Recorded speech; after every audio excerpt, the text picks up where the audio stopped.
Okay, very good morning. It's 9:01. We should begin.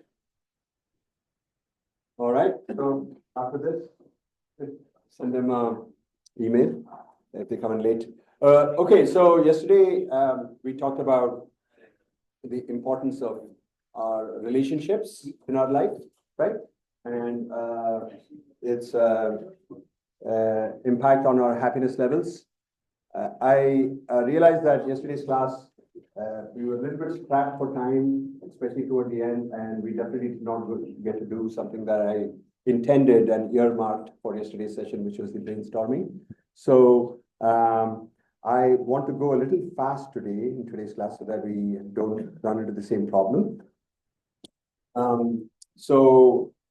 Let's start with a couple of announcements, okay? So in terms of the healthy lifestyle, I'm assuming that everything is going well. And just to remind you, it's due on the Monday after this week. So coming Monday on the 12th of August. All right, so it's by 10 a.m. You should turn in your report. Just to give you a heads up on that. Right. In terms of the vital stats assessment, the second assessment, so you have another opportunity to do it. As you all know, it's tomorrow, starting at 9:30 a.m. And I would urge you to please sign up. We have quite a few slots open, okay? Especially if you haven't already done it at least once, right? Before in your life at some point. But also if you haven't done it on the 27th of July, please do take this opportunity to, it's free, right, for you guys, but BITSoM is paid for it. So please do that. Yes. What talk? Leadership talk. Okay, so that may be then one of the reasons why the signups haven't been that great. So is there anything we can do to, okay? From 1 to 2:30. 1 to 2:30, there's a slot too, apparently. That's not your problem. Okay, you sign up for whichever slot is working for you. Okay, and then we'll figure it out at our end. Right, Roja? Yeah. Okay, but yeah, good question. Thanks for asking.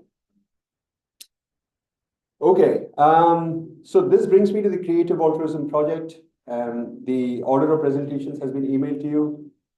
Is there anybody here who's not aware of this? Raise your hand. Okay, so everyone's aware of the order of presentations. You guys are okay with it? Perfect. So let me just give you a very brief overview of the project. So it's worth 40 points. Okay, this is by far the most significant determinant of your grade for this class. It's a group presentation. You're going to be presenting with your teammates, and you'll get 8 minutes as a group to present. And then once you're done with the presentation, there'll be about 2 minutes for Q&A in case there are any questions. The important point here is that everybody in the team needs to present. If everybody in the team does not present, then you're going to be automatically deducted 5 points, okay, from the presentation. So everybody needs to present at least for, say, 30 seconds to 45 seconds. So pay attention to the grading criteria. I have this on the next slide. So there are these 6 criteria, okay? Emotional impact on the audience, that's the only criteria that's going to be graded by all of you rather than by the TA and me, or the AA and me. And basically what I'm going to do is I'm going to send out a poll after every presentation, and in the poll you're going to see a 5-point rating scale for the presentation, 5 being is outstanding to 1 being this was not great, okay? So everyone in the audience is going to grade the presentation that just happened, and we're going to take the average of that grade. The team that just presented won't grade itself, okay? But everyone else in the audience is going to grade the team that just presented. And then there are other criteria, creativity of the idea, how, there's 2 creativity of the ideas. So this is actually, clarity of the idea. Yeah, so clarity of the idea, how clear was the idea? So you'd be surprised to know that sometimes when groups come here to present, they have a very clear idea of what it is that they intend to do. This is called the curse of knowledge. Have you guys heard of this?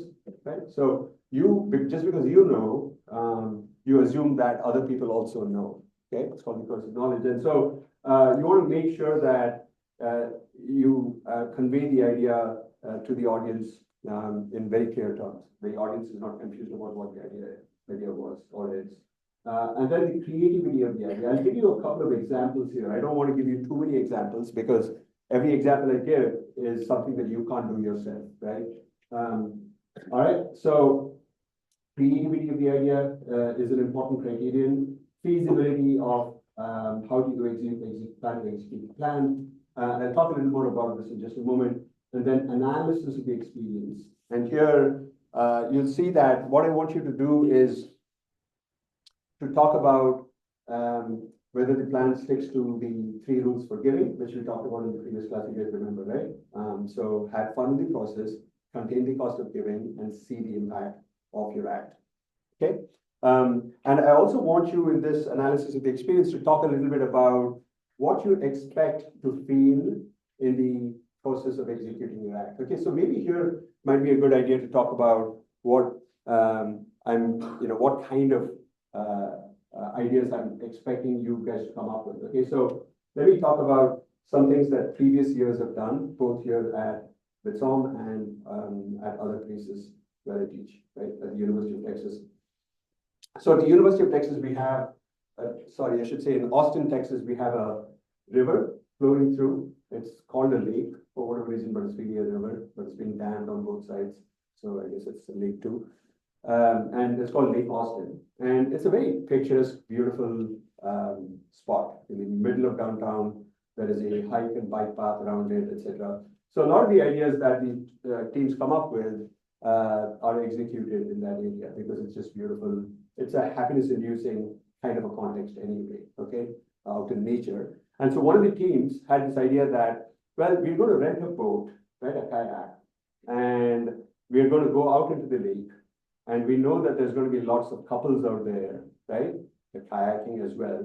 And so we happen to have a really good guitarist in our team. We also happen to have a really good singer in our team. And what we're going to do is we're going to serenade the people who are out there who look like they could be a couple, right?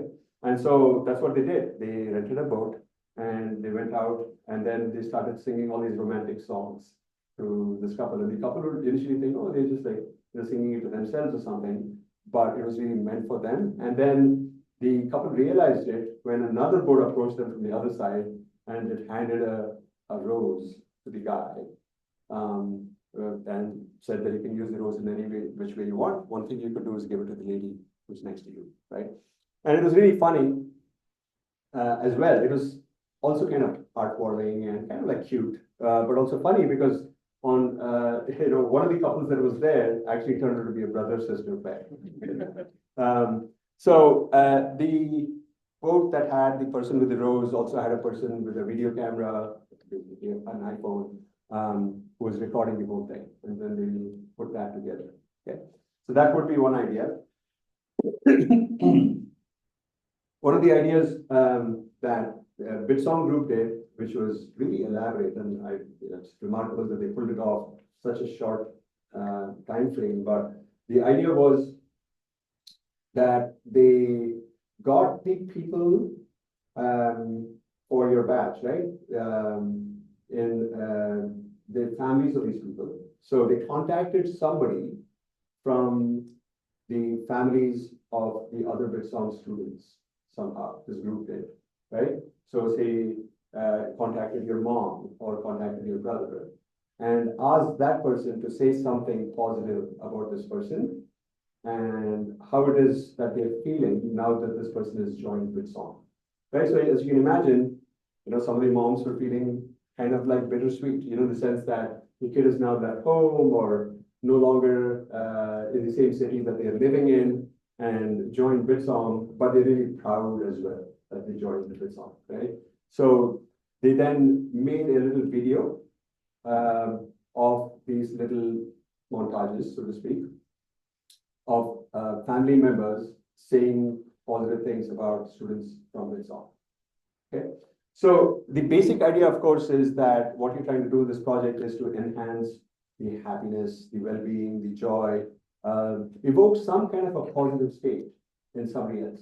And the kind of, peeling one layer back, the bigger idea is that if, as we have discovered in the previous session, being altruistic makes you happy, then bringing cheer, bringing happiness, bringing love, bringing some kind of positive emotion to other people should also make you happy through this project, right? Of course, if you're really stressed out because, it's a very quick turnaround and you have to complete the project within a couple of days and that stress starts to eat into the happiness, that's possible too. So I want you to analyze all of that in this analysis of the experience. Overall, how did you feel? And just be honest about it, right? We are kind of like in a tight kind of time frame right now, obviously. It would have been much better had I not fallen sick. So this is partly on me, partly, of course, uncontrollable situations. But the original plan was that the brainstorming would have happened last Friday, and then you would have had more time in order to kind of do all this. But now you only have tomorrow, really, to execute your plan. And so here I want to give you guys the option of not fully executing really the plan. Let's say that your plan is, I'm just kind of throwing out a really weak idea. Okay, this would not be a very good idea, but imagine that one of you dressed up as, I don't know, a cartoon character and stood on the staircase, right? And everybody who comes to the class, you kind of wave to them and give them a hug, okay? Actually, it's not a really bad idea, but, because I've already told you this idea, don't do this idea, okay? So imagine that's your idea. One thing you could do is actually kind of put somebody out there and then, record a few people walking by and see what their reactions are to seeing this cartoon character standing there waving to people as people are going to their classes, right? The other thing that you could do is actually have some of the group members act as if they're random students, right? So enact how you think this idea is going to kind of land on people, right? So you're not actually doing the idea, you're only capturing on video what it is that you expect to happen, but you're using teammates as actors. Is that clear? So you can do either of those things. What I do want though is at least a 30-second small video of what the plan is, how you're going to execute it, what's going to happen, what are you going to see, what do you expect to see, okay? So this could even be an elaborate idea, like along the lines of what I just described, one of the BITSoM groups did in the previous year, right? Just to contact all your family members, etc. You could just, play the role of the family members in the video, right? So, and if you can kind of like make it a little fun. So for example, if you're, one of the team members is acting the role of a father of one of the students, right? In that idea, then see if you can kind of gray the person's hair a little bit so that it looks like actually an older person, okay? All right, so I'll stop there. I know that we have the instructions here for the creative altruism project. I know that it's been sent out to you a couple of times by email. Hopefully, you've had a chance to at least review it a little bit. If not, maybe my description of what you're expected to do gives you a pretty decent idea, but I would urge you to read it thoroughly. It's not very long at some point, okay? We will leave the instructions for you to pick up on your way out, okay? What I want to do in the next 15 minutes is I want you guys to come up with an idea, okay? What happened there? Okay. Oh, power window. Okay, all right. So I guess like this is still on. Okay, so I want you to, each of the groups, I want you to come up with at least one idea that you're somewhat excited by in the next about 15 minutes. Okay, so what we're going to do is brainstorm, and I'm going to lead you through the steps of this brainstorming process. But the very first step is for each of you to individually come up with at least one idea that you think is creative, right? Creative and altruistic. That's why it's called creative altruism. It's not a plain vanilla do-gooder act, right? It's something that's got a little bit of mischief in it, a little bit of interestingness in it. When you describe it to somebody else, they should be like, wow, that's so cute, that's so interesting, right? As an idea. So that's the aim. So I'm going to give you all very little time. So this is more of a creative process. Don't overthink it. Okay, so take out a piece of paper and a pen, and I'm going to give you 3 minutes to come up individually with an idea that's not just altruistic, but also kind of fun, also creative. Okay, I've started your timer now. You have 2 minutes and 30 seconds. So in this time, come up with an idea for enhancing the happiness, joy, well-being. Yeah. This is individually to begin with, okay? So individually, come up with an idea. All right, each person needs to come up with at least one idea. Each member of your team needs to come up with at least one idea, maximum of 2 ideas. Do you have a question? Yeah, what is it? What's that? Uh-huh. Yesterday's class, we didn't really delve into creative altruism.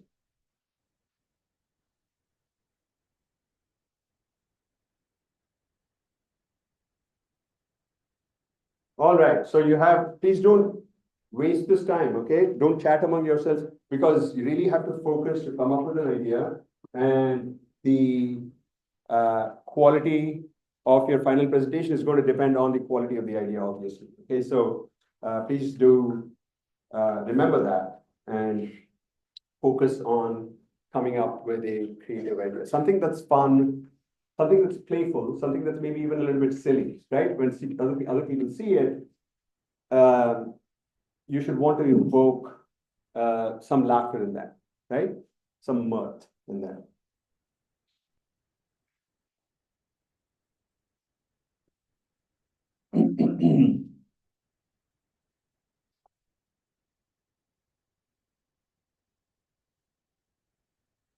So think about some childhood games maybe that you can revive through this process, right? Maybe some element of Antakshari can be thrown into it. Okay, so for this, at this point, maybe target people in BITSoM, the other students in BITSoM, but you can also expand it out to other students, right? The law school students, BITS law students. Maybe you can expand it out to include some of the janitorial staff. Maybe you can expand it to the professors who are here, or even to the local Kalyan people. So in general, things that immediately kind of boost people's happiness levels are, pets, little animals. Maybe you can think of an idea that includes dogs, right? Or kittens, or other animals. Also, things that are associated with childhood, right? Cakes, balloons, anything to do with those kinds of things. Color, painting, right? People also kind of like competition, right? Okay, so anyway, time's up. All right, so does everybody have at least one idea? Okay, all right, so now I want you guys to go to step two, which is to gather together with your teammates and brainstorm for a little bit of time and figure out which idea seems the best and finalize one idea. Okay, so I'm not going to give you guys too much time. I'm going to give you 6 minutes to do this. So get together with your teammates.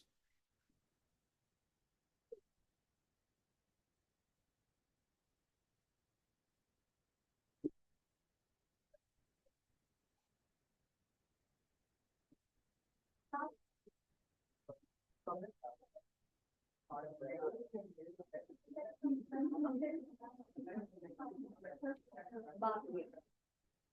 you know, having a word about the creative contribution that they are not and I mean, what is it done by their names and impact? So, this is definitely a value time. Have an active series, they have a project coming up. We thought we could leave like a little broader network of steps, like a chocolate of the table.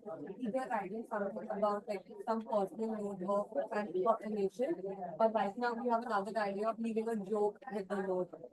Something on these lines of like anonymously on their desks. Yep, it's fine.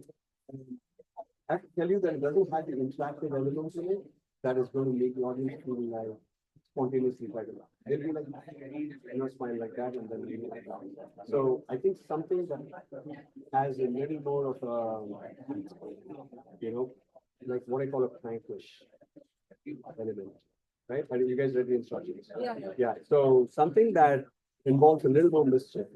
I don't know exactly how you would do it, but something like that is what I would like.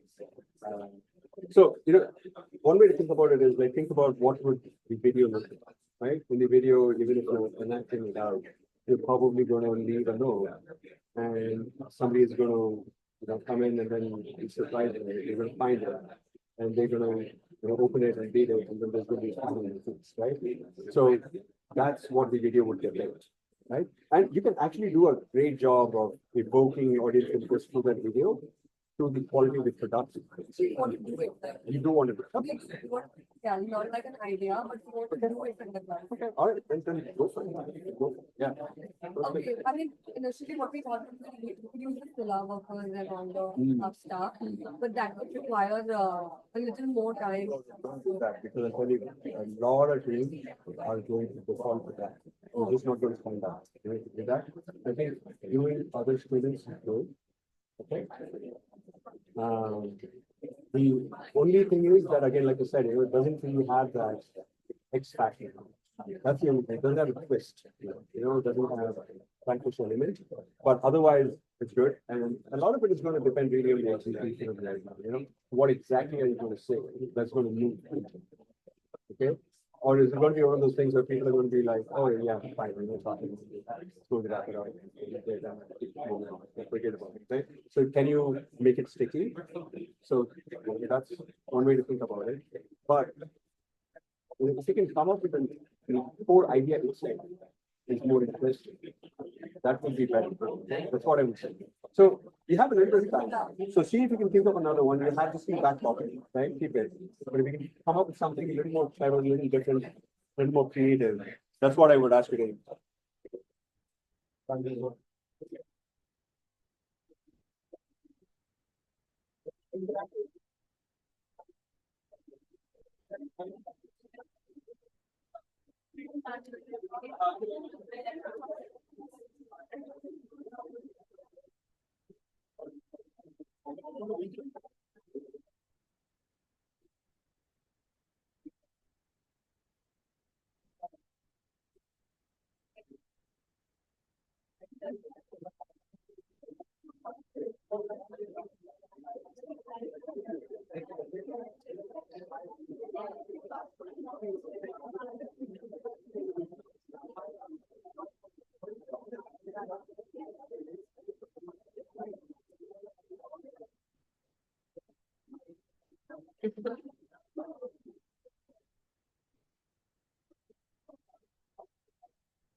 2 more minutes.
Okay, okay, time's up. All right, listen, stay where you are, stay where you are, stay where you are. Because there's one more thing that I want you to do as a group, all right? And some of you guys may not have decided on your final idea, and that's fine. You can eat into some of the time that I'm going to give for step 3 to decide on the final idea, okay? But I do want you to think a little bit about, are you going to actually execute the plan in a little bit? I know that this can't be a very elaborate thing, right? You can't do it in a full-fledged manner, but in whatever minimal manner I'm actually going to do it, is that going to be a, hey guys, listen to me first, and then you can talk, okay? So, are you going to execute it at some minimal level? That is actually going to be a beneficiary in the plan, etc. In your enacting, or are you going to only pretend like you're doing the idea, right? Just to give the audience a good idea of what the idea is about. Okay, so decide on that. And then also think a little bit about logistics, right? When are you going to do it? Who's going to be the person wielding the camera? How are you going to make sure that the audio's quality is going to be good? That's a very, very important thing, by the way, okay? A lot of the videos are killed because people can't hear what's going on. Okay, so pay attention to it. And if it turns out that the audio is really bad, maybe because it's, raining hard, and so the ambient noise is high, then you might want to include some subtitles, right? So little things like that. Just think about it from the viewpoint of the audience, right? And make it easier for them to understand the idea and also kind of be engaged and entertained. Okay, so think about that. So that's step 3. I'm going to give you guys another 6 minutes to do this. And like I said, you might want to, if you're not finalized with the idea, you might want to spend a little bit of time doing that first before we talk about this. Okay, all right. So I'm starting your timer now.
All right, you have another minute to finish up.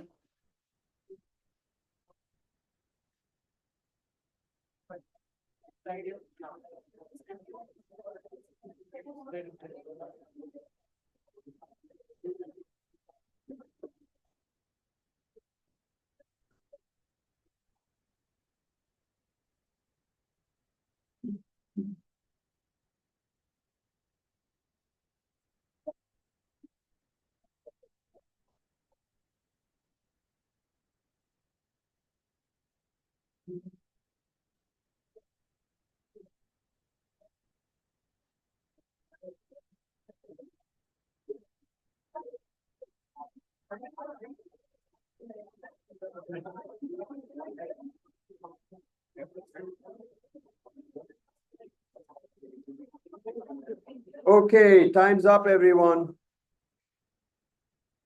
Time's up. Please go back to your seats.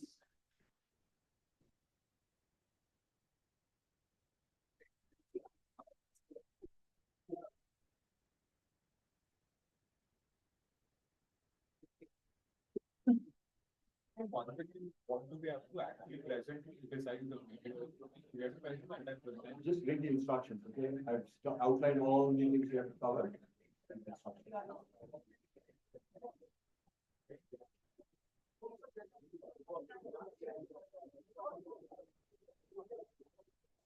All right. Okay, so best of luck with the presentations.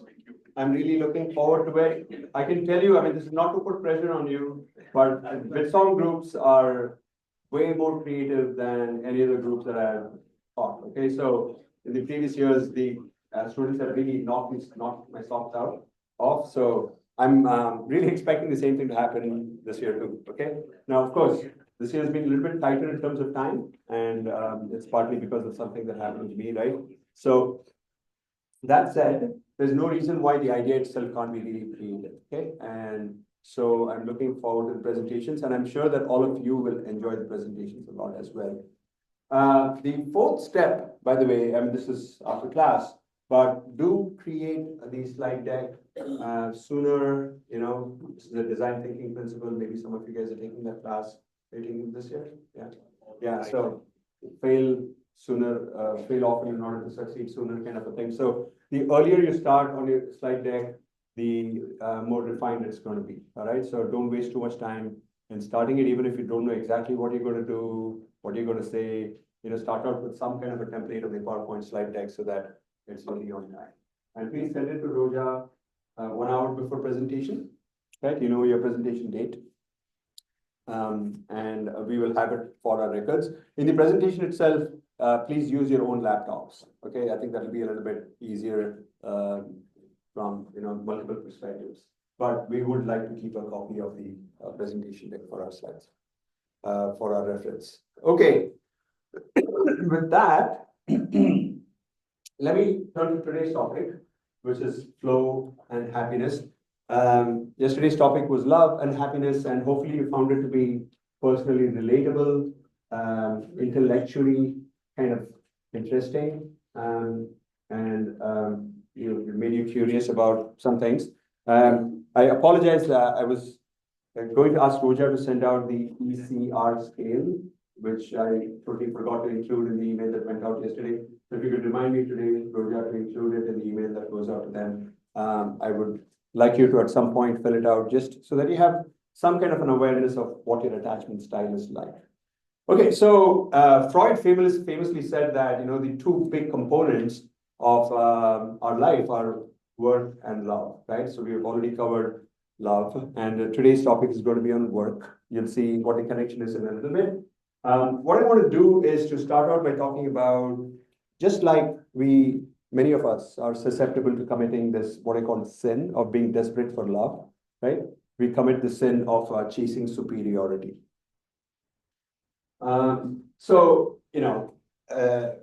Especially people in a business school, but really nobody is going to be unfamiliar with what this sin is, what I'm calling a sin or a happiness mistake is, right? So chasing superiority has to do with wanting to be better than other people, right? And it's an egotistical kind of behavior or manifestation. So wanting to be better looking or faster or richer or more famous, what have you, right? So it's kind of manifested in different ways, in keeping up with the Joneses. If the neighbor has got a brand new car, then you feel this tinge of insecurity or jealousy, and you want to do even better than that, right? With one of the research projects, we kind of looked at why do people read these so-called gossip magazines, right? And what we found is that people feel the sense of connection. It's called a parasocial relationship. It's a one-way connection, right? To the people who are depicted in these magazines, famous people, rich people, etc. And that then makes them feel like they also kind of are superior, right? They also are famous, or they're also rich, etc. So sometimes it's manifested in that way. And sometimes it's manifested in plain old kind of, one-upmanship, right? You just boast about your vacations that you took, right? Or the fancy people that you met when you went to the meeting. and things like that. So one common kind of misconception that some of us have is that this desire for seeking superiority is kind of a shallow thing. You know, it's not something that people who are really evolved should really exhibit. But it turns out that that's not true. This desire for superiority is actually very connected to something that all of us want, and it's very basic. So it's got to do with survival. It turns out that if you're in fact the fastest in a group, your chances of surviving an attack are greater, right? If you're in fact the chief of the village, then your chances of being attacked or killed are lower, right? If you're in fact the richest person, then you're better able to control your own future and so on. So it really is connected to something that all of us are programmed to want to achieve, which is to enhance our chances of surviving. So it's not a shallow need to want to be superior, want to be faster, want to be richer, etc. And of course, now, you know, many of us are not in a game of survival, right? In the sense that our survival is something that we can take for granted. We're not being chased by lions and tigers. We are not being attacked by marauding tribes, you know, for the most part for us, right? We're lucky enough to live in a country like India. So our survival is not at stake, but nevertheless, we're still hardwired with those tendencies. And so the question is, in a context in which our survival is not at stake, would being higher status, right, or more powerful or richer, does it still make a difference to our happiness levels? Okay. And so there was a series of studies done in the United Kingdom. They're called together, they call the Whitehall studies, so-called because of the group of people who ended up being participants in the study. They all worked for this building called Whitehall, which is a government building in London. And the researchers chose the participants in the study to be these government employees because they wanted to rule out this obvious reason why people seek superiority, right? So, like I said, you know, people who are quote unquote superior, right, higher status, richer, etc., have a higher chance of surviving. And so, what if survival were taken out of the equation, right? So, in the United Kingdom, just like it's in India, government officials have all their basic needs taken care of. So they have free medical attention, they have some level of basic housing that's provided to them. They have an adequate amount of salary that is enough to make ends meet. So all your basic needs are taken care of. And they wanted to see if above and beyond fulfillment of basic needs, does being higher up in an organization, in other words, being superior, does it still confer any advantages to people, right? So what they did is they went to this set of employees in Whitehall, and some of the employees were entry-level people or janitors, you know, kind of on the lower rung, so to speak, of the spectrum. And others were higher up, right, the bosses, all the way to the top, okay? And again, all of these people have access to medical attention, the same, in fact, same hospital. All of them have living quarters given to them by the government, United Kingdom's government. All of them are earning sufficiently high salary, etc. They wanted to find out if the people who are higher up, right, enjoy better psychological health and, in fact, even longevity. Do they, in fact, live longer than people lower down? Controlling for things like, are you a smoker or not? You know, do you already have, you have a medical condition, pre-existing medical condition or not, and so on and so forth. So controlling for all those factors doesn't make a difference if you're higher up versus lower down, right? What is your guess? Did they find that people who are higher up are less stressed, more happy, live longer, or do you in fact predict that people who are higher up are actually going to suffer more psychologically and in fact live shorter lives? What's your guess? Yeah?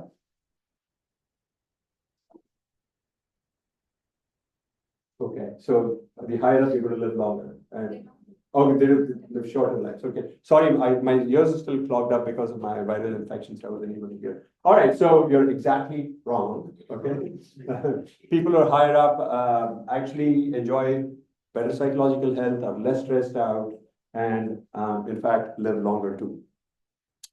Okay, so it's suggests that there's something else beyond just access to survival that's important in terms of being better than other people. If you stack up, as being superior to other people, it does confer some advantages to you. Now, it turns out that this is true even among baboons. Okay, so I'm going to play you guys a little clip here.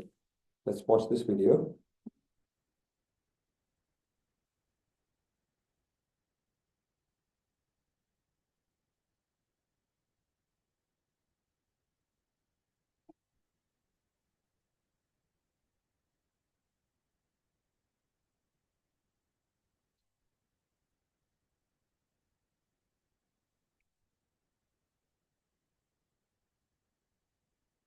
So you get some big male who loses a fight and chases a subadult who bites an adult female who slaps a juvenile who knocks an infant out of a tree, all in 15 seconds. So insofar as a huge component of stress is lack of control, lack of predictability, you're sitting there and you're just watching the zebra and somebody else is having a bad day and it's your rear end that's going to get slashed. So tremendously psychologically stressful for the folks further down on the hierarchy. One of Robert's early revelations was identifying the link between stress and hierarchy in baboons. Some baboon troops are over 100 strong. Like us, they have evolved large brains to navigate the complexities of large societies. Survival here requires a kind of baboon political savvy, with the most cunning and aggressive males gaining top rank and all the perks. Females for the choosing, all the food they can eat, and an endless retinue of willing groomers. Every male knows where he stands in society, who can torture him, whom he can torture, and who in turn the torturee can torture. Well, this sounds like a terrible thing to confess after 30 years, but I don't actually like baboons all that much. I mean, there's been individual guys over the years who I absolutely love, but they're these schemy, backstabbing, Machiavellian bastards. They're awful to each other. So they're great for my science. I mean, I'm not out here to commune with them. They're perfect for what I study. 22 years ago, at the age of 30, Sapolsky's landmark research earned him the MacArthur Foundation's Genius Fellowship. His early work, measuring stress hormones from extracted blood, led to two remarkable discoveries. A baboon's rank determined the level of stress hormone in his system. So if you're a dominant male, you can expect your stress hormones to be low. And if you're submissive, much higher. But there was an even more revealing find. In Sapolsky's sample, low rankers, the have-nots, had increased heart rates and higher blood pressure. This was the first time anyone had linked stress to the deteriorating health of a primate in the wild. Basically, if Let me stop it there in the interest of time. But basically, you get the idea that the same kind of Whitehall study pattern of results has been replicated in animals too. All right. So again, I mean, the main kind of point I want to draw here is that we have this desire for superiority, right? But this desire for superiority is not a shallow need, right? It really does have psychological consequences. It has consequences for longevity. And not only that, it also has consequences for another very, very important goal that we all have, which is to control and predict the future. The more you are higher in status, the more you're superior, the higher the chance that you have to control the future, right? That's a very important need that we have as well. And also, when you are higher in status, when you're more famous, for example, or you're richer, then you get a lot of love and adulation from other people, right? So we see this all around, right? We see this all the time. The people who get invited to be guest speakers are probably going to be higher up in the organization than somebody lower down, right? People who are attractive are the people that everybody wants to interact with, and so on and so forth. And so, to the extent that love and attention, adulation are important for us, and they are super important, as we discussed in the previous session. That's another reason why being superior is going to give you some positive boosts. Okay, so just to kind of show you a depiction of how people's attitude towards you changes based on how good you are, how quote unquote superior you are to other people. I want to play you guys this clip. This is from really old, long time back. You've seen it, Susan Boyle. All right, so let's take a look. Hi, what's your name, darling? My name is Susan Boyle. Okay, Susan, where are you from? I am from Blackburn near Bathgate, West Lothian. It's a big town. It's a sort of collection of villages. I just think here. And how old are you, Susan? I am 47. And that's just one side of me. Okay.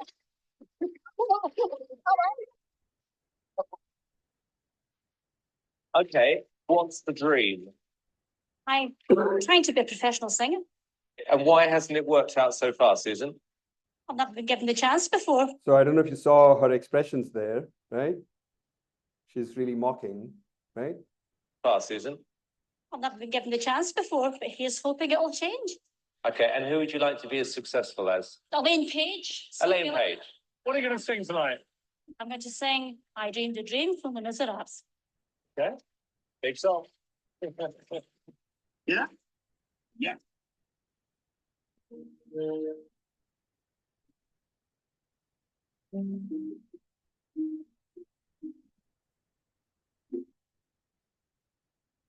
I dreamed a dream in time gone by.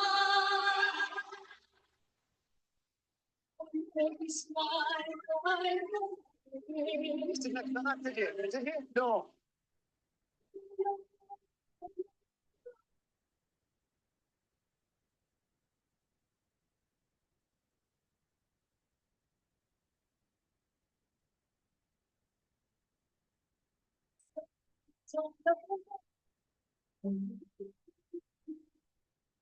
When dreams are made and used and wasted.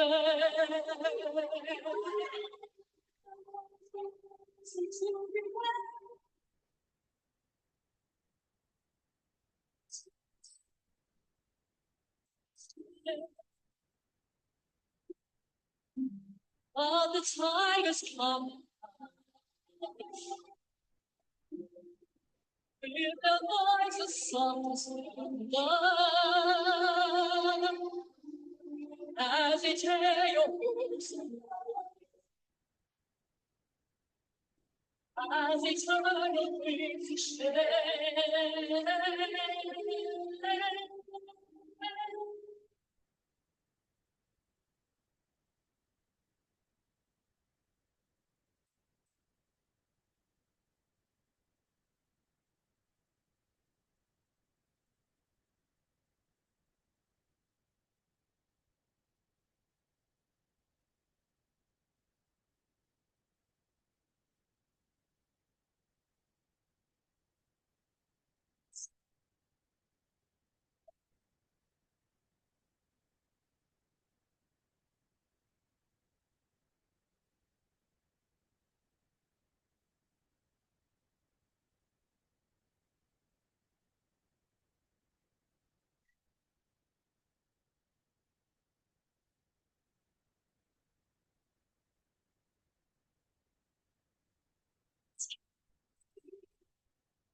I dream.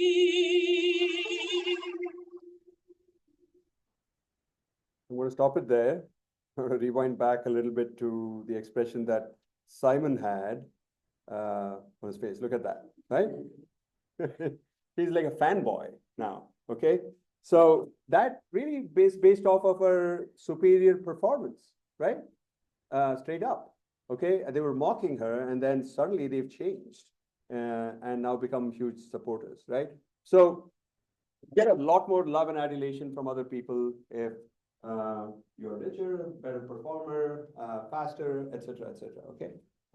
So here's the thing. Okay. So although being superior confers all these advantages to you, it turns out that seeking superiority, right? So wanting to be better than other people, right? That actually lowers your happiness level. So this is a very subtle point, okay? But it's a very, very important point to recognize. And this is similar to what I discussed about happiness earlier, which is that it's important to prioritize happiness. Happiness has all these kind of, downstream benefits. You're healthier if you're happier, you're better in teams if you're happier. But if you chase happiness too directly, it actually lowers your happiness levels, okay? So similarly, being superior actually does give you a lot of advantages, but chasing it too directly actually lowers your happiness levels. And I want to talk about a few reasons why this is the case. One reason has to do with something called homophily. Okay, so we have already talked a little bit about it earlier. Homo means similar, phily means love. So we like people who are similar to us, right? That's why we mimic them, etc. So what happens when you seek superiority is that you attract people who are similar to you, right? Or put another way, people who do not want to seek superiority, they move away from you. Okay, so you're left with people who are all superiority seeking types, and that's not going to, be very good for your happiness. Everyone's kind of like, engaging in this one-upmanship. It turns out that when you seek superiority, it also encourages comparisons, and this is particularly detrimental when you start to compare yourself to people who are really close to you, right? Within your own family, for example, within your own batch, within your own city, within your own town, etc. And those are the people who are the most important people for you. You want to nurture those relationships rather than compete with them. So there's more jealousy, there's more insecurity, there's more sibling rivalry, if you want to think about it inside a family context. That's not very good for happiness. You also tend to become more disliked by other people, right? So people don't like people who are superiority seeking types, right? We don't like people who brag about their achievements, right? So we sometimes, might engage in that behavior ourselves. So let me just give you a very quick example. Imagine that somebody went on a vacation somewhere, right? And they're posting these pictures, right? You might be tempted to reply to them if you've actually been to the same spot on vacation to start to tell them, hey, you should really try out this restaurant there, right? The basic idea is just trying to signal to the whole world that, hey, I've been there too, right? And in fact, I've done something that is really, really so good that unless you really knew the ins and outs of that place, you wouldn't know. So let me kind of boast about my knowledge and my superiority of the place through being suggestive, right? So all of this is going on, beneath the surface a little bit, between the lines, so to speak. But other people can sense that, right? So in a way, the best thing to do in that context is not to kind of like offer any suggestions at all, right? But to say that, this is lovely, I love the photographs, we have a great time, right? So that's what's going to really land well at the other end. But if we have this desire for superiority, it's going to come out in these subtle ways. But the problem is that other people recognize it for what it is, okay? So you start to be a little bit disliked by other people, or other people think of you as a, person who is a superiority seeking type, and they may not want to hang out with you as much, etc. And then the final reason has to do with something called hedonic adaptation, right? So if you're a superiority seeking type, okay, you're going to want some kind of metric of how well or how poorly you're doing with respect to other people, right? And oftentimes it's very difficult to figure out who's really good on a particular dimension, like for example, singing, right? Who's the best singer, right? How do you know? I mean, is it like the ability to hit high notes, or is it the ability to kind of convey emotion, right? Kishore Kumar, for example, right? He's really good at modulation, in my opinion, right? Voice modulation, and he can't, nobody, in my opinion, can bring out emotions like he can. Okay, so he's really good, but then maybe Lata is a better singer, right? Even though she's a different gender, maybe she's a better singer. So there's a huge rivalry between them. I don't know if you know this. Of course, this is not your generation singers, but apparently I was listening to Amit Kumar, Kishore's son's interview once, and he was saying that Kishore would always want to know how much Lata is being paid for a song. And then he would ask for 10,000 rupees more. This is back in the day, right? 10,000 meant a lot of money at that point. So if she was getting paid 90,000 rupees, he would demand 1 lakh, right? And she, up to 1 lakh, then she would want 1,10,000 and so on. So one of the metrics of figuring out whether you're superior is wealth, right? Or the number of likes that you get on Instagram. Because it's very difficult to measure superiority on the basic, whatever your job is. And so you kind of like basically have to do it in terms of more quantifiable metrics like money. And we adapt to those metrics. We adapt to money, right? The if you get a increase in your salary, right, by let's say 50,000 rupees per year, that's going to boost your happiness levels. But you're very quickly going to adapt to it, and then next year you're going to need another boost, right? Otherwise, you're not going to be any happier than you were before. So that's the idea of hedonic adaptation. So for a variety of reasons, even though being superior is a good thing for happiness, seeking it is not very good for happiness. Okay, yeah. Okay, so again, you're going to be louder. You're going to have to be louder, okay? Okay.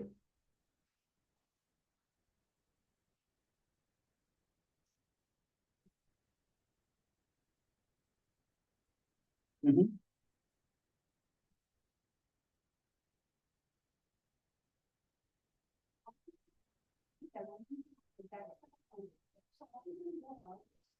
That's why I'm here. I'm going to talk about it. Okay.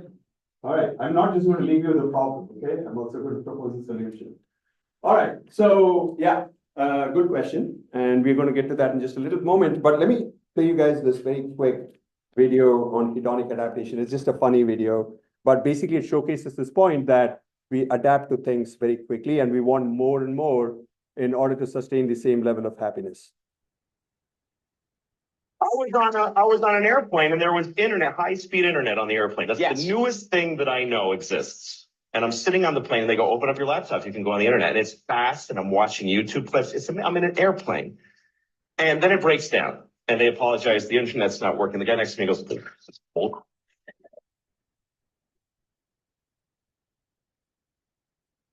like how quickly the world owes him something. Yes. He knew existed only 10 seconds ago. Right? So we adapt to things very, very quickly, okay? Especially what's called upward adaptation, right? If you've only been used to staying in 3-star hotels and now you start to stay in 5-star hotels, right? You adapt to it and now you can't get the same 3-star that you used to enjoy before. Now you're saying that it's not good, right? So upward adaptation happens very, very fast. Okay. So superiority increases happiness. Now I have to kind of put a little asterisk to this point, right? So I've offered you evidence, Whitehall studies, baboon studies, right? People who are superior do enjoy certain advantages. Now it turns out that that's not necessarily true in all contexts, okay? I want to not play you this video because it's going to take some more time. I'm not confident that I'll be able to finish all the material that I do want to cover by the end. But it turns out that this idea that being superior makes you less psychologically stressed, increases in longevity, etc., is only really true in contexts in which superiority is valued. Okay, so if you think about a typical corporation, right, like Wall Street as an extreme example of it, but basically a hierarchy, right, from all the way up to the top to the bottom. And it's a very hierarchical structure, right? With somebody above you and somebody below you, all the way to the bottom, and hundreds of layers. In that context, right, those kinds of contexts, being superior is going to matter to you for your psychological health. But in a much flatter organization, so think of a commune, right? Maybe this is what Gandhiji's ideal might have been, or something like that. So it's very flat, and everyone's respected, everyone's gets their due, right? Certainly everyone's basic needs are taken care of. And the CEO doesn't earn 500 times more salary than the average worker, right? In that kind of a context, it's not clear whether being superior actually gives you a lot of advantages, okay? But, and it's a hypothesis that's not really been tested with human beings. It turns out that the baboon video, if you continue to watch it, actually had some event happen. Basically, the biggest alpha male, most powerful baboons got to have more of the food left behind by some tourists, and the food had rotted. And so all the alpha males died, basically. Okay, so that left the troop with many more females, and many more kind of like submissive males. And the culture of the whole troop changed. And after that point, the superior, quote unquote, males weren't necessarily enjoying higher levels of, beneficial hormones in their system and lower levels of stress. Okay, so I do want to kind of, point out that this is not a universal truth that being superior is going to confer advantages upon you. It really depends on the context, it seems like. But that said, we live as human beings in most parts of the world, certainly in a business context, we live in a context in which hierarchy matters, and it's very hierarchical. Okay, so for us, I think we can assume it to be true that being superior is 20 years ago, confer certain advantages to us. Okay, this also kind of brings up another question. Should we kind of not evaluate people at all, right? And I don't want to have a very long discussion about this, but I have some thoughts on this. I'll share very quickly, but basically, I think it's very important for us to be discerning, what I call discerning, but it's not necessary for us to be judgmental, okay? By discerning, I mean that we need to recognize differences in people's ability to perform different tasks. You need to know who's the best singer, for example, in a group. You need to know, as a society, who's the best engineer, right? Or a good engineer. You need to know who's very good at maintaining finances and so on and so forth. Because we have certain jobs that need to be done as a group, right? As a city, as a country. And you need to assign the right people to do the right things. You can't just randomly pick somebody and say, okay, you're going to represent India in the Olympics, right? You need the right people to be represented. And so you do need to evaluate people, right? But that doesn't mean that you then say the people who are really good at doing something are quote unquote superior human beings. So at the level of human being, everybody needs to get the same level of respect. Everybody's life and happiness and things like that matter to the same extent. But you still need to be able to identify who's good at doing what. Okay, so this is a potentially long topic, and I'll maybe circle back to it toward the end. Okay. But for now, I'll just kind of skip ahead and talk about the kind of solution to this problem. Right? And just to reiterate, the problem is that being superior is advantageous to you, but chasing it lowers your happiness. So how can you end up being quote unquote superior? How can you end up being really competent, really good at what you do, right? The cream of the crop, so to speak, in terms of a particular skill. How can you end up there without actively and explicitly seeking superiority? Okay, so here's where I'm going to present this alternative way in which you can progress toward becoming increasingly skilled, but without engaging in a whole lot of social comparisons and seeking superiority and so on. Okay, so I want to talk about this concept called flow. So there's two gentlemen here you see on the screen. This guy's name is Viktor Frankl. He wrote one of the most influential books of the 20th century called Man's Search for Meaning. He was a prisoner of the Nazis during the Second World War in Vienna. And he was a psychotherapist, and he had a booming practice, but his problem was he was a Jew, right? So not just him, his whole family, his wife, his parents, his brothers, sisters, everybody got arrested and got put in various concentration camps, and all of them perished. And he himself came very, very close to dying at least a couple of times.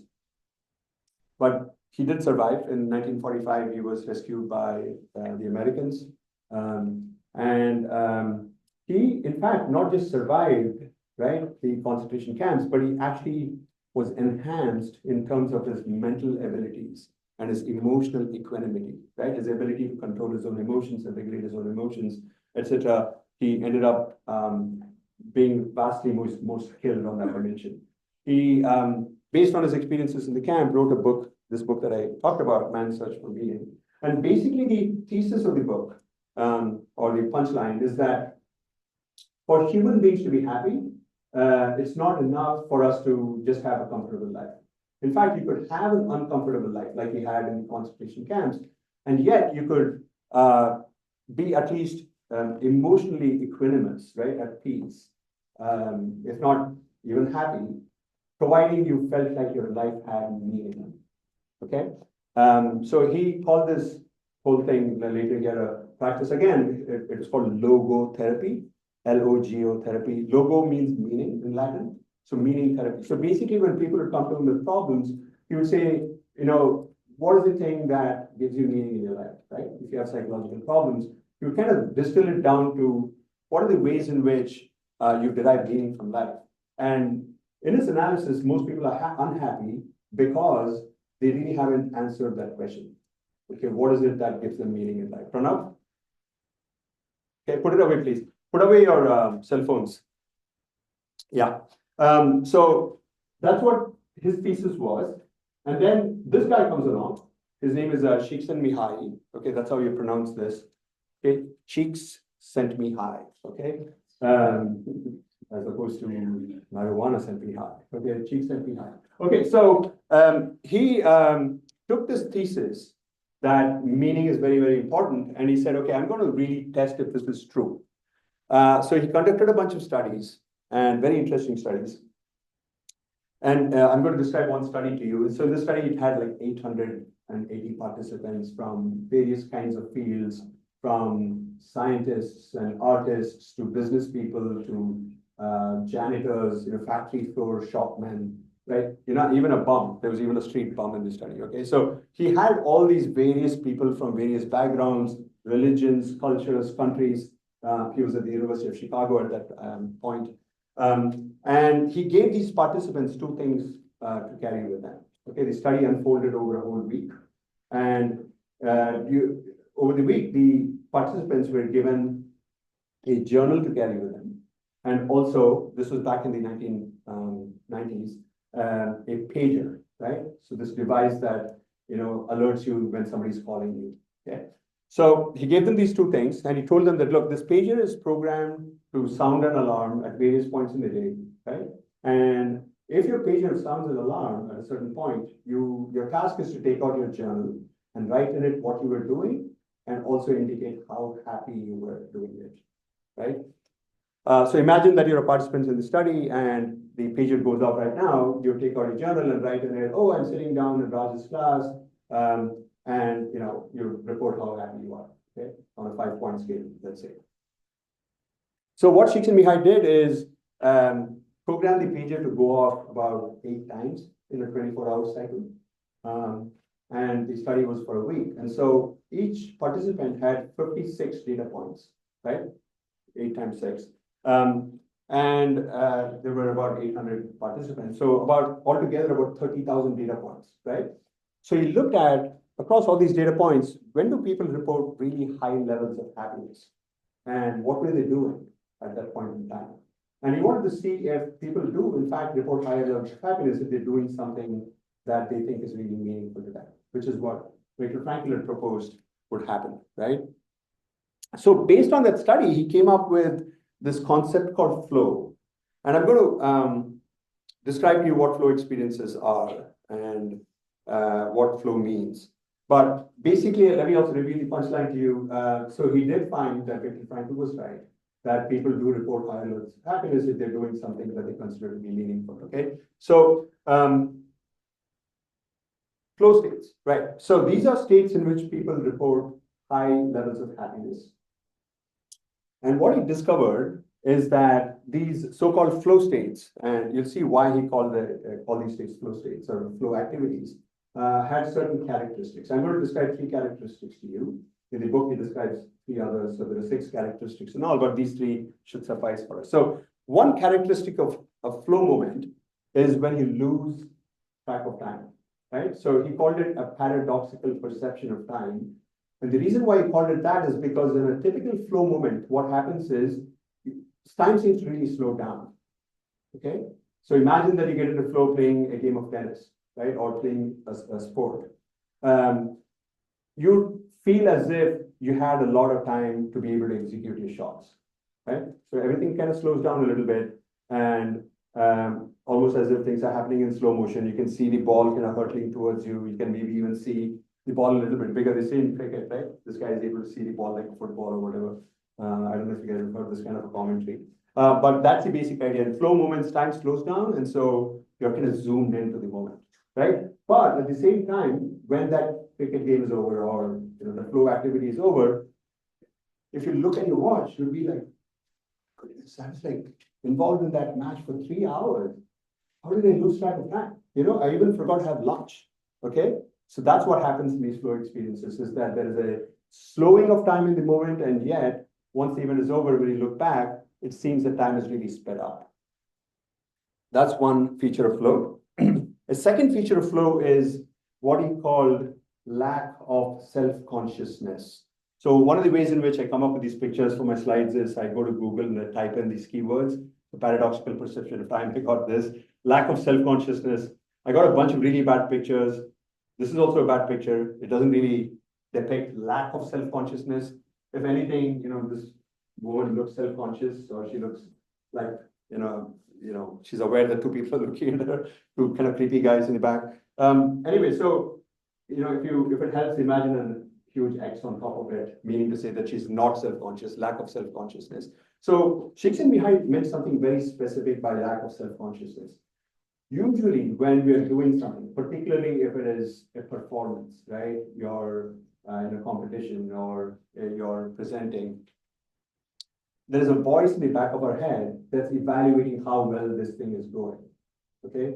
So you played a terrible shot. Oh my goodness, how could you do it? There's a voice in the back of your head that's saying, that was bad, that was negative, right? Or if you did well, the voice is saying positive things, right? But there's an evaluative component that's always kind of judging, stepping kind of outside of the event itself and looking at how well or how poorly you're doing, right? And of course, there's a big part of you that's involved in the task itself, right? But so two kind of like levels at which something is going on in these kind of experiences. What happens in flow moments is that judging voice is very, very minimal. Okay, in really deep 100% flow experiences, it's completely gone. And I'll talk about why that happens in a moment, but that's what he meant by lack of self-consciousness. There's no separate element that's evaluating how well or how poorly you're doing. You're just totally into the activity, right? And this kind of leads us to the third feature of flow, which is an intense focus on whatever is going on, to the exception of everything else, right? So if you are climbing a mountain, right, and you get into flow, you wouldn't be thinking about what did I have for breakfast or what's coming up once I reach the summit. You'd be very much involved in, this path, should I take it, or will this shrub be strong enough to hold my weight if I hoist myself up on it? Are my hands too kind of slippery and wet? Should I kind of powder them and dry them out, etc.? So you'd be very much focused on the task itself rather than on things that happened in the past or things that might happen in the future.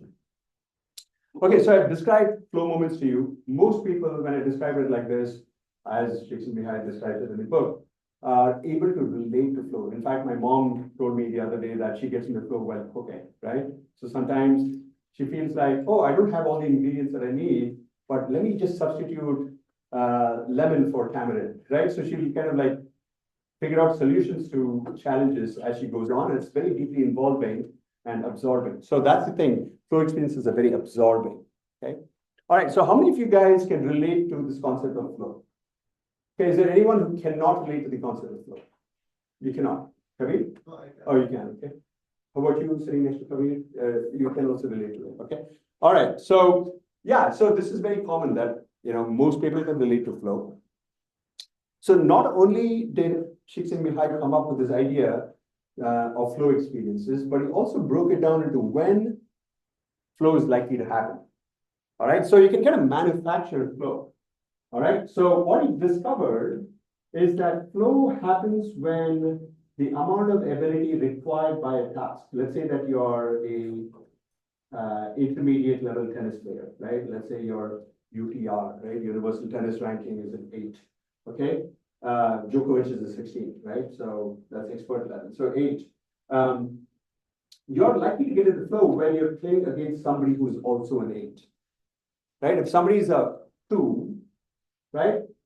Your availability is high, required ability is too low, you're going to be bored, right? You're playing against a child, okay? If you're playing against somebody who's much higher, their ability is 16, you're just an 8, then you're going to be anxious.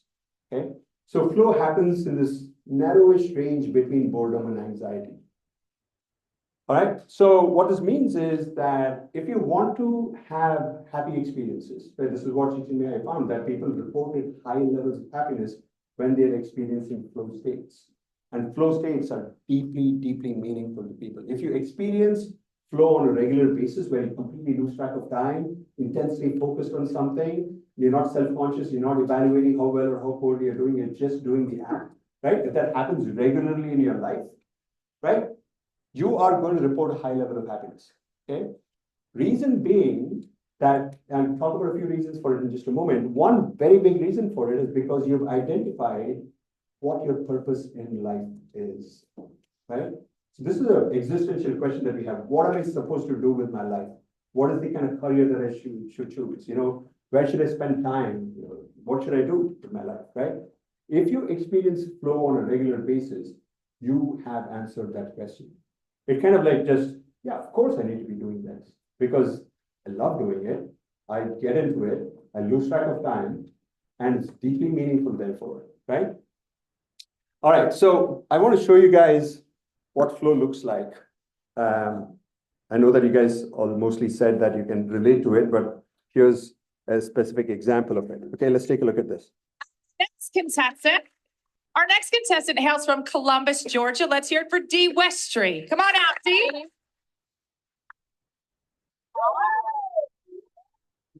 All right. All right, so what is your talent? What will you be performing today? I'm a speed painter and I'm gonna do a painting in a minute and a half or less.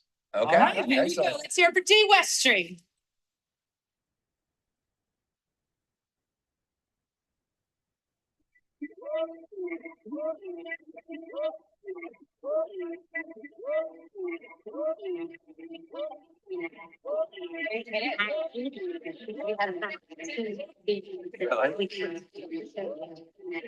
Very good.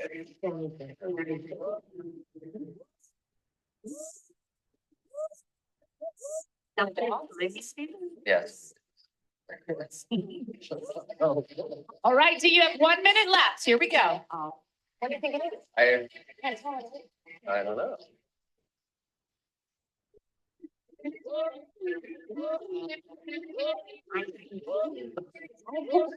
45 seconds, Dee. Here we go. Not even.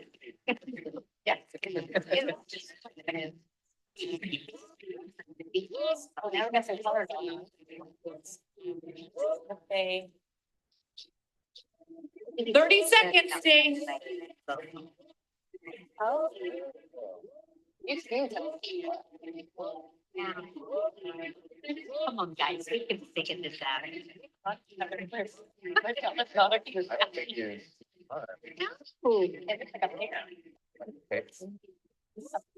All right, it's coming down to the wire. 15 seconds, Dee. Come on. Give us a five. Give us 3, 2, 1. Let's hear it for Dee Westry. Okay. There we go.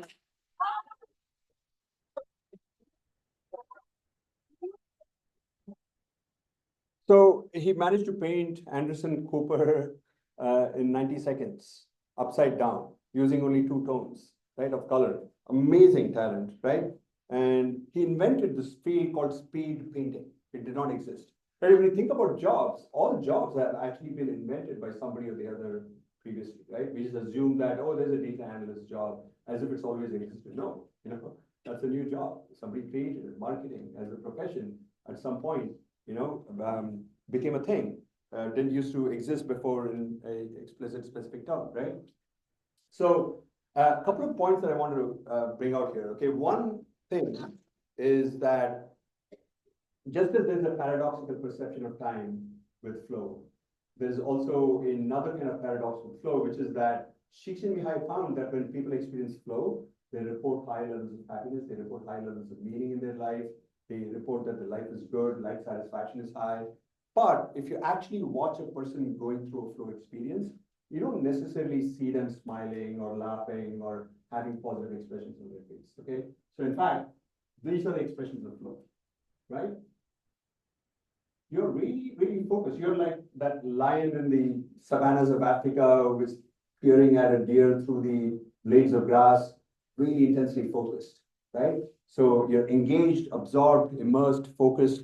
Those are the terms associated with flow. So that's a kind of like a little bit of a paradox, if you will. So it's not a pleasurable experience, right? It's not a positive emotional experience while it's going on in a kind of a typical sense. It's not love or joy or awe, it's more interest, right? So it's a satisfaction from doing things that are intrinsically motivating, what I call purpose, remember? So that's what we're tapping into here, okay? So that's one thing that I wanted to mention. The second thing that I want to mention, which is very, very important, has to do with how do you get to experience more flow in your life, right? This is a very, very important question that you guys all have to answer for yourself. In the previous session, I talked about love, and that's a very, very important question, probably the most important question, which is how do I enhance the quality of my relationships in my life? In particular for you all, it's going to be romance, romantic relationship, your life partner, that kind of a thing, but more broadly friends and family. But in this session, really the big question is, what kind of a career should I have so that I experience more flow, right? So think about that question, really, really important question. Not what kind of career should I choose so that I can be rich, I can be famous, right? All of those things are good. Being superior is good, but the way to get there is to focus on flow. Does it make sense? If you have solved the problem of where is it that I'm going to get the most flow in my life, automatically, most likely, there's no guarantee, of course, you're also going to solve the problem of how do I get to be really good at what I do? How do I get to be famous for what I do? How do I get to be higher status in terms of what I do? How do I get to be the best in what I do, right? All of those questions are byproducts of first answering the question, where do I get the most flow in my life? Okay, so I'll get to that in just a little moment, and we'll do a little exercise on it. But let me just talk about why is flow important for happiness. And I really want to contrast this with need for superiority, right? When you're chasing superiority, right, you're really comparing yourself to other people, okay? In general, the tendency is to compare yourself to somebody who's better than you are because you want to emulate them, right? You want to be inspired. You want to aspire to what it is that they've done. And that process of comparison lowers your happiness levels because you evaluate yourself as being not quite as good as that, right? In contrast, when you're pursuing flow, it's enjoyable. This is what Shikshin Mihai found, right? You also get a lot of love and adulation from other people if you pursue flow, right? As opposed to chasing superiority. If you love what you do, people love you, right? Particularly if you become good at what you do, just like Susan Boyle was. But even if you're not good at what you do, if you love what you do, right? And you're not kind of, showcasing your superiority, or you're not, chasing superiority, then people actually like you. People love people who love what they do, right? And the main reason why this is important to focus on flow is because that is really ultimately the single most important determinant of your success. And this kind of brings me back to this lack of self-consciousness that I wanted to elaborate on a little bit more, right? So let me go back to this graph, okay? So as I mentioned, flow happens when the available ability, right, is matched by the required ability. In fact, even a perfect match between required and available ability is not ideal for flow. Flow happens when the required ability is just a little bit higher than your available ability. So if you're an 8.0 in tennis, flow happens when you're playing against an 8.1, let's say. And if you can somehow calibrate somebody who's got, 8.1. So what happens when you're playing against somebody who's an 8.1 is that you can't rely on your current levels of skills alone. You have to up your game even as you're playing it. You have to kind of chart new territory, You have to expand out into gaining a set of skills in this part of the moment in order to be able to rise up to the challenge. And this is why the voice in the back of the head is gone, because everything that you have to pour into the task. You can't afford to have any part of your brain occupied in some other distracting task or not present right now. You need everything that you have in order to be able to rise up to the challenge. And that's why the voice in the back of the head is gone. And this is also why flow experience is so important for gaining skills, because every moment of flow, you're stretching yourself just a little bit, right? You're expanding your boundaries just a little bit. So imagine that you string together large number of flow hours. Okay, say 10,000 hours of flow, right? You have no option but to be really good at that thing, because over all these 10,000 hours, in each of these moments, you've slowly added a little more, another dimension to your performance, right? So you're going to have to be better if you have experienced a significant amount of flow in your life, right? Does all this make sense? Yeah?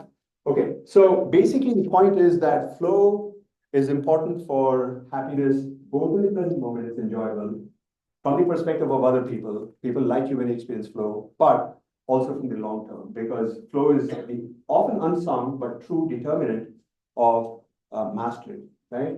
We often think that that guy's a master because, he really was so competitive and couldn't really, deal with not being the best, always wanted to be the best.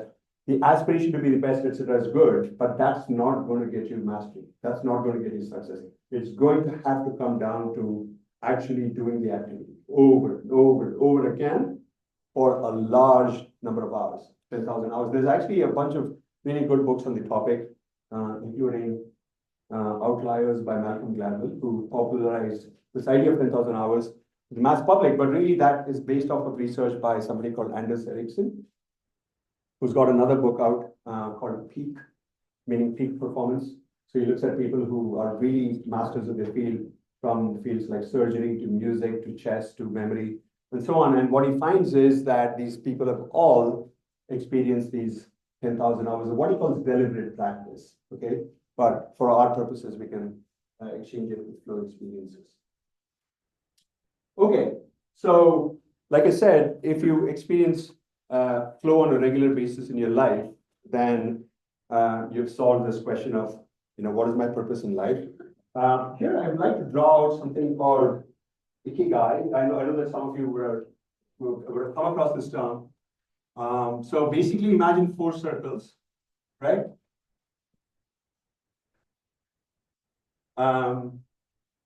It's not really good. So this circle is what am I good at? Okay, this circle is what do I enjoy?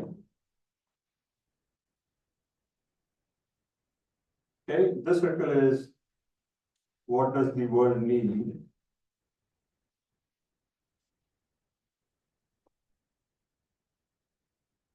And the circle is where are the big bucks?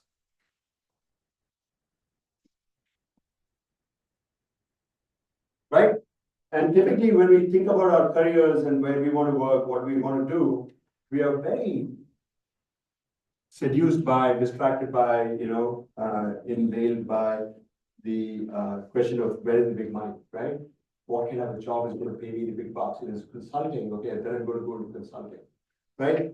We might also look at, okay, what does the world need? Where are the big jobs? The AI is coming, oh, the world is going to need a lot of AI, right? Data analysts 10 years ago. And so we tend to kind of then pick jobs here, right? We don't tend to look at, okay, what am I really good at doing, right? What comes naturally to me, right?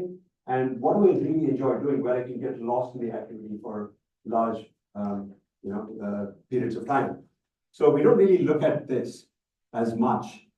Okay, maybe as a child, yeah, right? But then quickly people tell us, oh, you like art, you like cricket. Okay, that's not really going to make you big bucks. Okay, so learn math, learn science. When I was growing up, at least in India, history, there's only 2 careers that were worth pursuing. One was engineer, the other was doctor.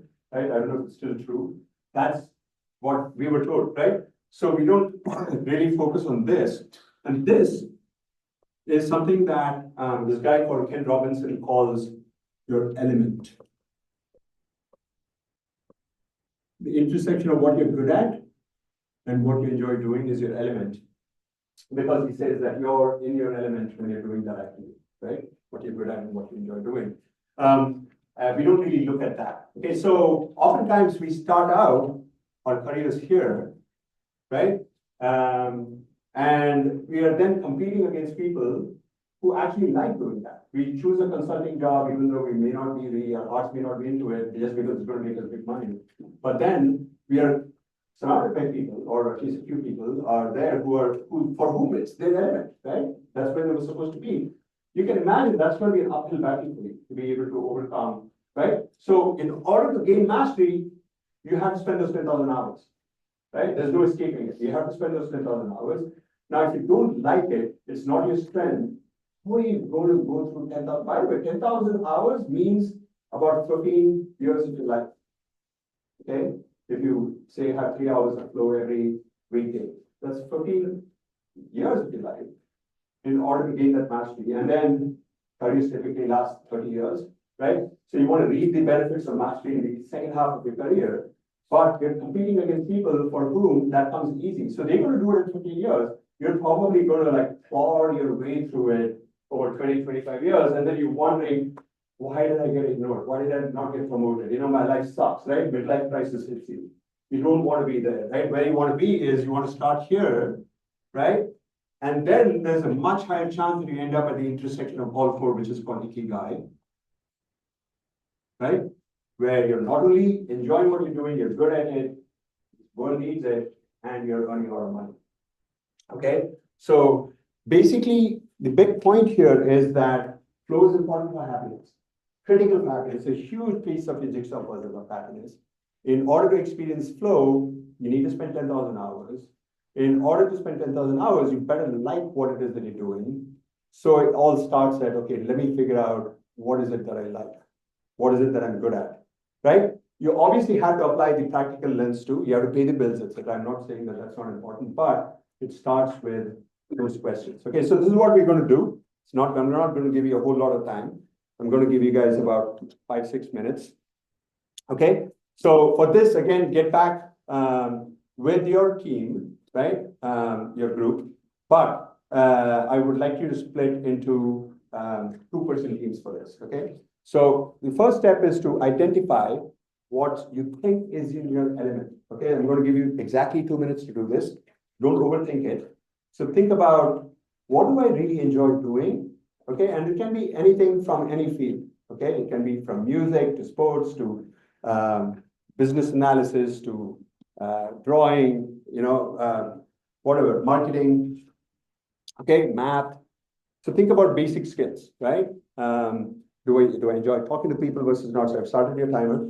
So what is it that I really enjoy doing? And what am I good at? So the intersection set of those two is going to be in your element. All right. So the reason why this is often tough for us is because we've been told by other people what we ought to be doing, right? So we have absorbed what society has told us, what our mentors have told us, our parents, well-wishers, quote unquote well-wishers. They really intentionally do wish well for us, but often they lead us astray, right? So we're no longer in touch with what it is that we liked doing as a kid. And so get back in touch with that, okay? So think about, do you really like adulation? And there's nothing wrong with those kinds of things, right? Do you really like money? Do you really like power? Do you really like sources of pleasure in your life, right? So think about those basic questions. Would you like to be in the limelight? Or would you much rather be in the back office, right? So what is it that if society took out any and all constraints, you could be anywhere in the world doing anything that you want, right? So think about people who, when you look at them, say on TV, right? You said to yourself, I wish I had that job, right? So think about that. Okay, so that's what I want you to think about. What is it that you really enjoy doing? And what is it that among those things, subset of things you really enjoy doing, you think that you might be good at it, okay? So hopefully you have a little bit of an idea, right? 1 or 2 things on that list. I'll have to warn you that it's going to take a little bit of time. You're going to have to revisit this. And over time, the layers of the onion are going to unravel. I can use my own example. here I am, right? After an engineering degree, after an MBA, after a PhD in marketing, after teaching marketing courses for 7 years, teaching a course on happiness in a business school, right? This job did not exist. I invented it. Okay, this job did not exist. A professor in a business school teaching happiness did not exist. Okay, so you're definitely going to have to invent the job, because the job that is like a glove for you, right, in terms of your element, right, because of your unique personality, because of your unique background, does not already exist out there. You're going to have to create it. But the way to get there is to first anchor on jobs that already do exist. Okay, so I'm going to give you another. We go to 10:50, right? 10:50. So we have about 5 minutes. So I want you to get together with the teammates, but split into subgroups of 2 people each, max 3, and then talk about what's in your element, and then get to know what's in their element. Okay. So your timer is started now. So you have exactly 4 minutes to do this. Go, go, go.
All right, time's up.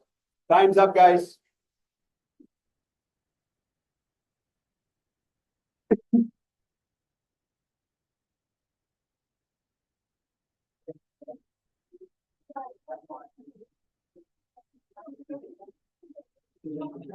Time's up.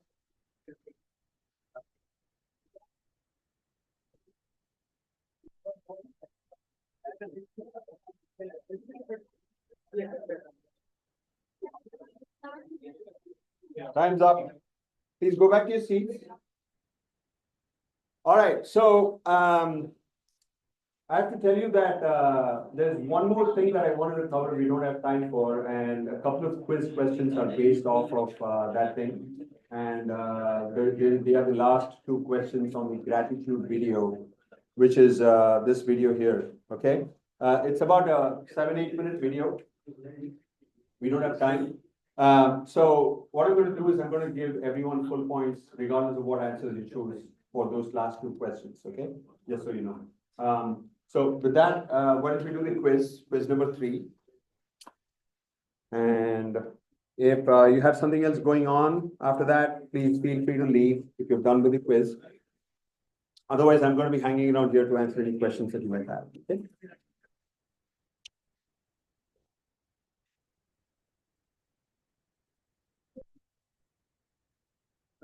Okay, whatever the answer, just give them full points for that. Can you do that?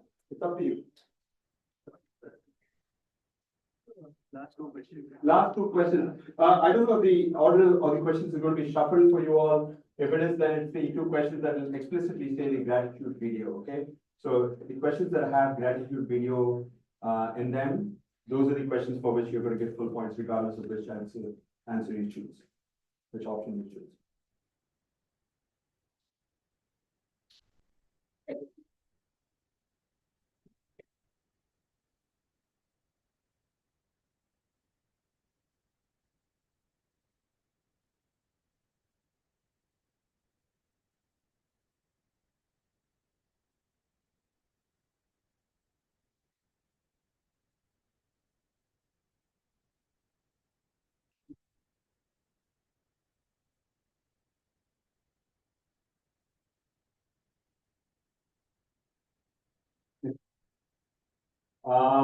So why is that, you think?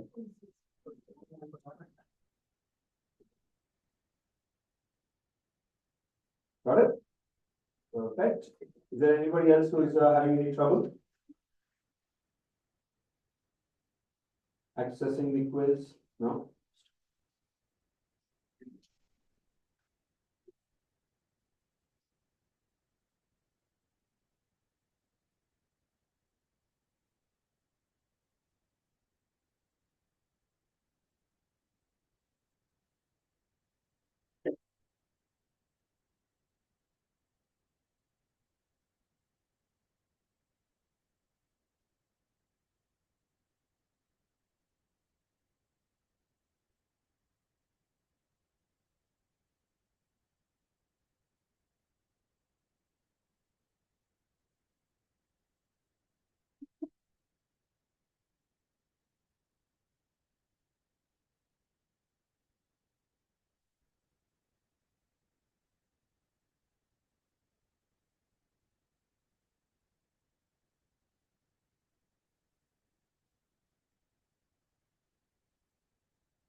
Yeah, you better begin soon because it's remaining.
Yeah. Yeah, you get 2 points.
Now, any questions?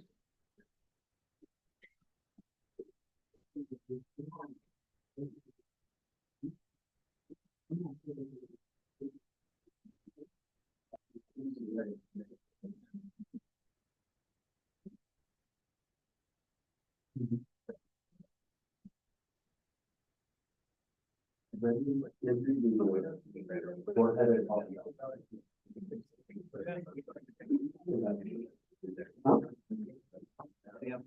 I'm not sure. Yeah. Oh, your question. Okay. Yeah, yeah.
Like, say that they are related or two sides of the same coin. This is why, more than following what I was saying.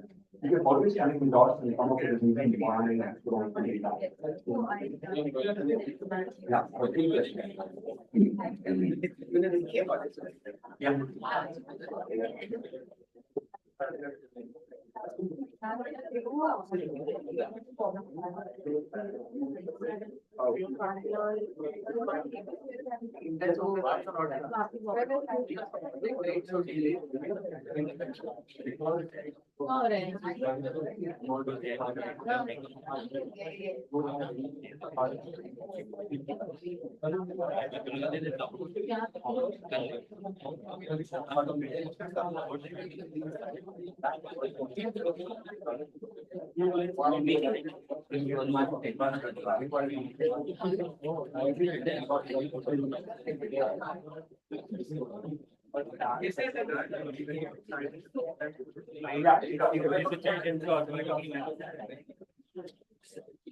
Like,